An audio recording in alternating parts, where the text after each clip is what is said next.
Anantapuram urban TDP కార్యాలయంలో CMRF చెక్కుల పంపిణీ కార్యక్రమం నిర్వహించారు. లబ్ధిదారులకు ఎమ్మెల్యే దగ్గుపాటి ప్రసాద్ 23 లక్షల చెక్కులను అందించారు.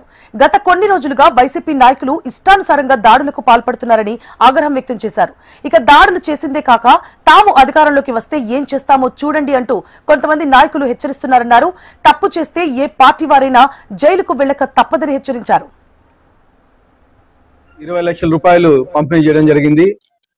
ఈ 1.5 year లోనే దాదాపు అనంతపురం అర్బన్ నియోజకవర్గానికి 3,60,00,000 రూపాయలు సీఎంఆర్ఎఫ్ కింద రిలీజ్ చేయడం జరిగింది. దీనికి ప్రత్యేకంగా మా అనంతపురం నగర ప్రజల తరఫున మా ముఖ్యమంత్రి వర్యులకి అలాగే మా యువ నాయకుడు ఐటీ శాఖ మంత్రులు నారా లోకేష్ గారికి ప్రత్యేకంగా అనంతపురం అర్బన్ నియోజకవర్గ ప్రజల తరఫున ధన్యవాదాలు తెలుపుకున్నాం.